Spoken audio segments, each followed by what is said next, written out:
Hello and welcome back, dear students of Class 6.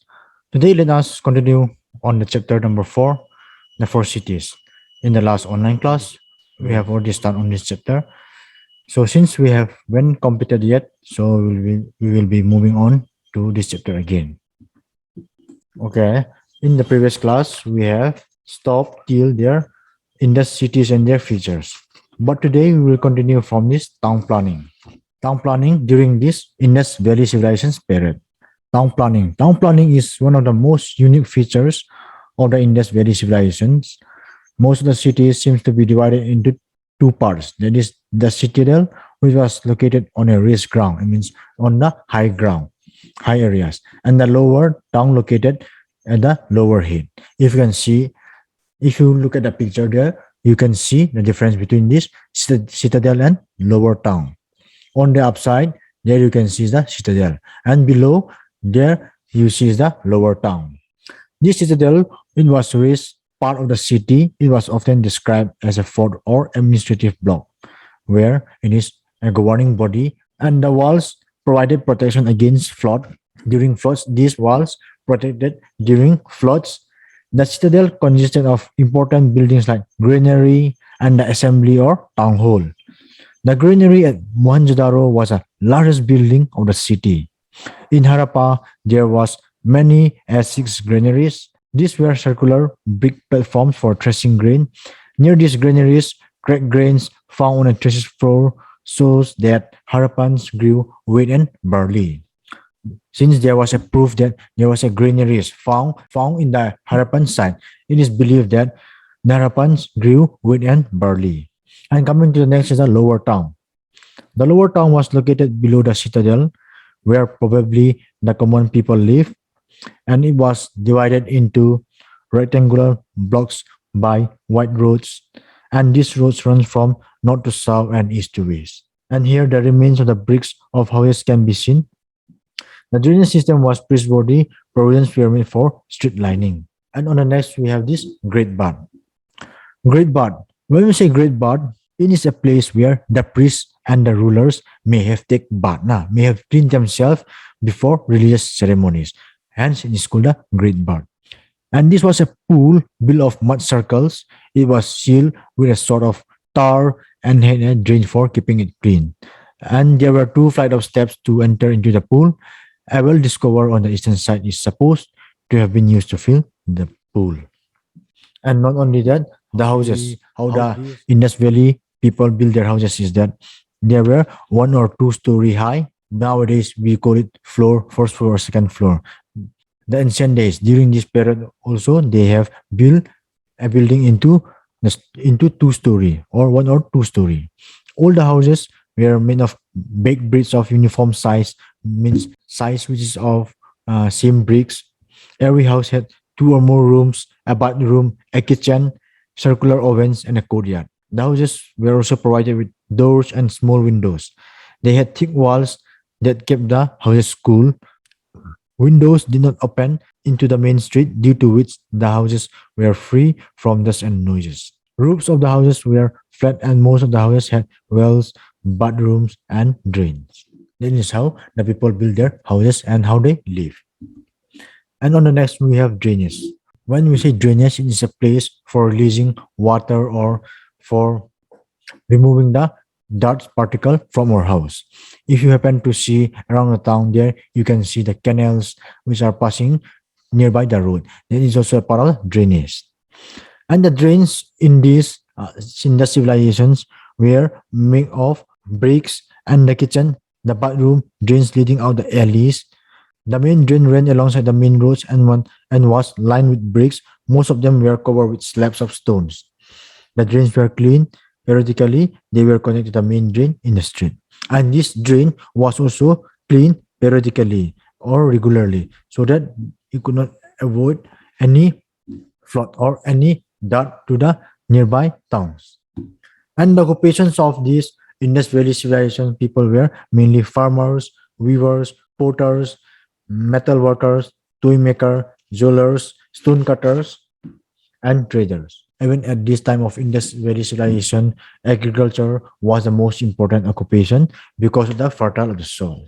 We all know that Indus Valley civilization is a civilization that arose nearby the Indus River and its tributaries, and hence the soil found in this region is very fertile for agriculture purpose. And these Indus Valley people were probably the first to have grown paddy. They knew different methods of irrigation and used plow and sickles. The Indus people were also engaged in hunting, fishing, and gathering fruits. And the potter's wheel was commonly used. Making terracotta toys, statues, figures of animal was a major industry. In the major industries, it includes making of these terracotta toys, statues, figures of animals. These were the major industries. And the discovery of the bronze statue of a dancing girl indicates that they knew the use of bronze. It is regarded as one of the finest artistic creations of these civilizations. In this Indus Valley civilizations, making of this bronze statue was the finest creations. And on the next, we have this seal making. Seal making. A large number of seals, approximately 2,000, have been unearthed so far at different sites. They are flat, square, and rectangular, and are made of terracotta. They provide a lot of information about the daily life of the people, their religion, occupations, customs, and trade. Probably they were used by merchants and traders to stamp their goods. If you look at the picture, then it's the seal making. And this seal making, they were used by merchants, that is the traders, to stamp their goods. And not only that, spinning and weaving. We all know what is spinning and weaving of cloth. The Indus people were skilled in the art of spinning and weaving. They manufacture woolen cloth from sheep and goat's hair. We all know that sheep give us wool, so these Indus Valley people, they have also taken this woolen from the sheep and goat's hair. Trade, this is also very important during the civilizations. The Indus people had engaged themselves in inland and foreign trade. Inland means within their civilizations, and also foreign trade means outside their territory. Remains of a dockyard discovered at Lothal in Gujarat clearly indicate this. The remains that was found in Lothal clearly indicates that there was a trade center during that time. And they have also traded with these Mesopotamian civilizations because Mesopotamian seals were found at the Indus sites, and it also suggests that the Indus people had trade relations with Mesopotamia. And the merchants also used various kinds of weights and measures. And moving on to the next, we have this social life. In the social life, the dress of both men and women consisted of two pieces of cloth, one upper garment and the other lower garment. Beads were worn by men and women. Jewelry such as bangles, coming to these dress and ornaments, jewelry such as bangles, bracelets, fillets, girdles, anklets, earrings, and finger rings were worn by women. These ornaments were made of gold, silver, copper, bronze, and semi-precious stones. When you say jewelries, that you put some precious ornaments around your body to decorate yourself. That is the jewelries. The use of cosmetic was common. Various household articles made of pottery, stone, shells, ivory, and metal have been found in Mohenjo-daro. Spindles, needles, combs, fish hooks, knife were made of copper. As you can see in the picture, those are the jewelry items that were used during these Indus Valley civilizations. And these Indus Valley civilizations, the food of these Indus Valley civilizations were mainly wheat and barley. And they were fond of milk, meat, fish, eggs, and fruits. And also during this period, during the Indus Valley civilization periods, the art of writing script was also discovered. The picture like signs represent ideas, objects, and words. The scripts have been engraved on the numerous seals that have been found at all Indus Valley sites. It is interesting to know that the Indus script has not yet been deciphered. When we say decipher, it means that it is not yet clear. It is the script of this Indus Valley is not clear to read it. And on the religion, we have these two, mainly this Pasupati, Shiva, and Mother Goddess. In the picture, as you can see on your left side, that statue is the Mother Goddess, and on the other side, on the right side, that is the Pasupati Shiva. They worship female figurines found at different sites, suggests that they have probably worshipped this Pasupati Shiva and Mother Goddess. Mother goddess represented fertility. There are no temples or other structures among the remains. Then the Indus people believe in life after death, so they buried their dead in huge earthen pots along with food and ornaments. Since they believe in life after death, so they buried their dead bodies with huge earthen pots along with food and ornaments. And coming to the next is a decline. There is no unanimous view pertaining to the cause for the decline of the Harappan culture. There is no exact known that the decline of the Harappan culture. Various theories have been postulated, like natural calamities like recurring floods, drying of rivers, decreasing fertility of the soil due to excessive exploitation, and occasional earthquakes might have been the cause of the Harappan cities. And not only that, some scholars also believe that the final blow was delivered by the invasions of Aryans. The Aryans, we will learn about these Aryans in the next chapter. The destruction of forts is mentioned in Rig Veda. Also, the discovery of human skeletons huddled together at Mohenjo-daro indicates that the city was invaded by foreigners. The Aryans had superior weapons as well as swift horses, which might have enabled them to become masters of this region. Okay, that's all for today. And now note down some questions and answers.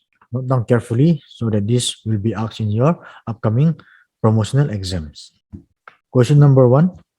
If you turn to page 125, there you will find section E. Answer the following questions in brief.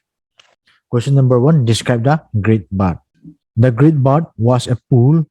The Great Bath was a pool built of mud circles. Full stop. It was sealed with a sort of tar. And had a drain for keeping it clean. Full stop. There were 2 flights of steps to enter into the pool.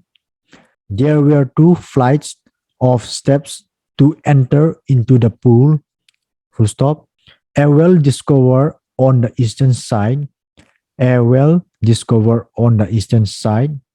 Is supposed to have been used to fill the pool.